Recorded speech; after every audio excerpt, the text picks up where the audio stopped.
मैं एक बात बता दूं, मैं क्रिकेट मैच देखता नहीं हूं, इत्तलात मिल जाती हैं। 2 मिनट की बात करके अपने टॉपिक पे चलूंगा, क्योंकि ये भी टेंशन बहुत हो रही है लोगों को। पाकिस्तान हार गया, पाकिस्तान हार गया, पाकिस्तान हार गया। तो क्या हो गया, हार गया भाई? गेंद बल्ले का मैदान है, हार जाए, कुछ कुछ इससे कुछ भी नहीं होता। पागलों की तरह वो खिलाड़ी भी पड़े हुए हैं मैदान में, वो भी कलाबाजियां खा रहे हैं जैसे पता नहीं क्या हो गया। तो हमें तो ना जीतने की कोई खास खुशी होती है, ना हारने पर कोई खास बोलो गम होता है। खेल है यार, खेल को खेल समझो। तुम पागल, वो पागल है, तुम थोड़ी पागल हो। हमारे पास टेंशन की और कम चीजें हैं जो हम इन चीजों पे यार कौमें। खेल है ना, खेल, इसमें हार भी होता है, थोड़ा सा खुशी हो जाए, जीत गया है भाई, जीत गया तो थोड़ा हा हा वो बस खत्म। इससे ज्यादा खेलों पे खुशी मनाना ये आपके पागल होने की अलामत है। खेल है, खेल है। लोग कहते हैं कौमों की तकदीरें बदल रही हैं तकदीरें, लेकिन बेवकूफों की तकदीरें बदल रही हैं इससे।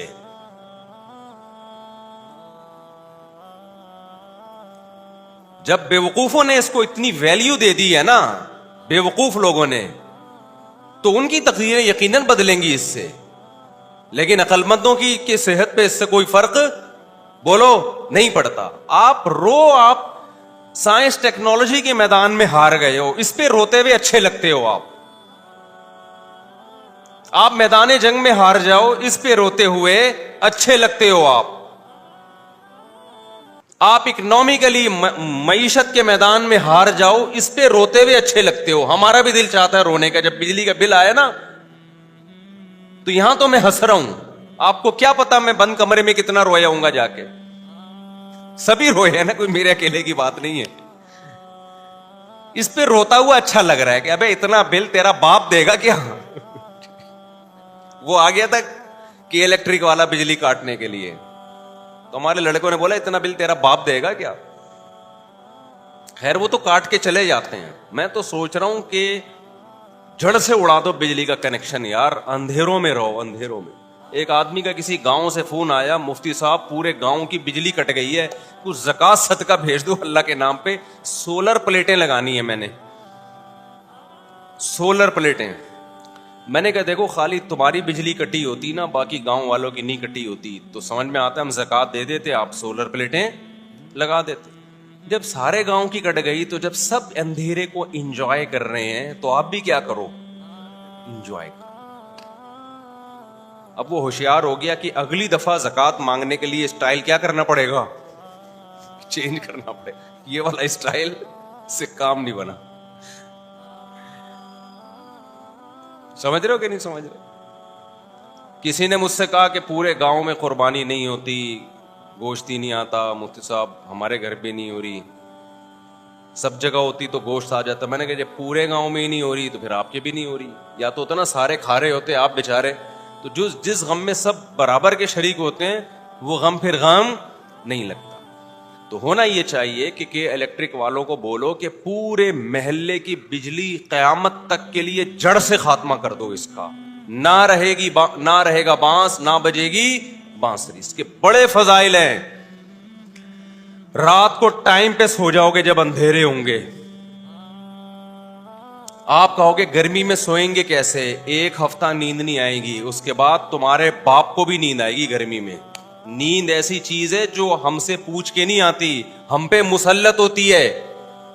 देखो इसकी एक मिसाल देता हूं। अब ऐसा ना हो कि इलेक्ट्रिक वाले मेरी बिजलियां काट के चले जाएं कि यार ये तो बाकियों की काटें, इसको तो जरूरत ही नहीं है बिजली की। भाई काटो तो सबकी बिजली काटो, खाली हमारे अकेले की नहीं काटो, हम ये कह रहे हैं। समझ रहे हो? सबकी बिजली काट दो, सुकून में आ जाएंगे यार। ये रात को इंटरनेट पे बैठना, मोबाइल, टिकटॉक, इन चीजों से जान छूट जाएगी। आप मुझे एक बात बताओ, शोर में नींद नहीं आती ना, लेकिन ट्रेन में तो आ जाती है, इतना शोर हो रहा होता है। क्यों भाई? थोड़ी देर तक नहीं आएगी, जब नींद का गलबा होगा तो नींद उसी शोर की आदी हो जाती है। फिर तो ट्रेन रुकेगी तो आंख खुल जाएगी, ये आवाज एकदम बंद क्यों हो गई है। ठीक है, तो ये जो गर्मी में नींद नहीं आएगी, 4, 5, 6 दिन नहीं आएगी, उसके बाद बॉडी उसी की आदी हो जाएगी। बॉडी उसी की आदी हो जाएगी। देखो मैं पंखों का आदी हूं, एसी का आदी नहीं हूं, तो मैं पंखा ही चला के सोता हूं। मुझे पंखे की जो आवाज है ना, डंग डंग, और जितना पुराना पंखा होगा उतनी अच्छी नींद आती है मुझे। तो हमारे घर वाले कहते हैं भाई ये पंखे की आवाज से नींद खराब हो रही है। मैं कहता हूं ये मेरे लिए लोरी है, और जितना पुराना पंखा होता है मुझे नींद उतनी अच्छी आती है, क्योंकि अच्छा पंखा होगा उसमें आवाज कम होगी। पुराना पंखा डंग डंग डंग डंग ऐसे आवाज आ रही है, डंग डंग डंग, वो पुराना जमाना मुझे याद आता है यार। वंस अपॉन अ टाइम इस तरह के पंखे हुआ करते थे। तो मुझे अपना बचपन याद आता है। हमारे एक, शायद मेरी दादी को जहेज में मिला था, एक पिटिसल फैन था ठीक है, वो ऐसे ही घूमता था डंग डंग डंग करके। मुझे वो जमाना याद आता है और बड़ी सुकून की नींद आती है। मैं कहीं भी जाता हूं पंखा तलाश करता हूं, यार पंखा चलाओ डंग डंग डंग, नहीं तो नेट पे पंखा लगा के, पंखे की आवाजें इंटरनेट पर भी हैं, इससे पता चलता है ये सिर्फ हमारी बीमारी नहीं है, बहुत से लोगों की है ये। इंटरनेट पे लोगों ने पंखे की आवाजें यूट्यूब में डाली हुई हैं। तो जिस चीज का अपनी बॉडी को आदी बनाओगे भाई, वो आदी बन जाएगी। अब मैं सऊदी अरब में 2 महीने रहा, तो होटलों में ही रहा जाता है, वहां पे धूप ही, अब जब हरम में निकलोगे तो धूप होगी, वरना धूप नहीं है। इतना डिप्रेशन हुई है, एक टेंशन हुई है भाई, ये कैसे घर है, ना धूप ना वेंटिलेशन। हम तो कराची आए तो यहां देखा कि यार धूप भी है, हवा भी, ओहो हो, ऐसा दिमाग को सुकून मिला। तो बिजली के जो बिल आ रहे हैं ये कम नहीं होंगे। आप अपने हुक्मरानों से उम्मीदें लगाना छोड़ दो। उसका हल ये कि कोई पत्थर से ना मारे मेरे दीवाने को, बम का जमाना है, उड़ा दो साले। तो एक एक करके कनेक्शन ना काटो मेरे भाई, पूरे मुल्क की एक दम से बिजली उड़ा दो।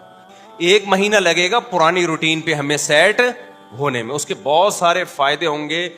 जल्दी सोएंगे, सुबह जल्दी उठेंगे, और पसीना निकलेगा।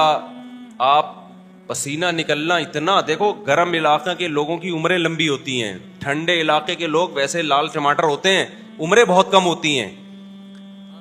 ठंडे इलाके, फालिज, ब्लड प्रेशर, ये ज्यादातर ठंडे इलाकों की बीमारियां हैं। गर्म इलाके के जो पसीने जब निकलते हैं ना, बॉडी में फ्लेक्सिबिलिटी रहती है, लचक रहती है, तो बॉडी सही रहती है इंसान की, पसीना निकलता है। आप देख रहे हो ना गर्म इलाके, अफ्रीका के जो लोग हैं काले काले होते हैं, लेकिन होती कितनी लंबी लंबी उम्रें इनकी।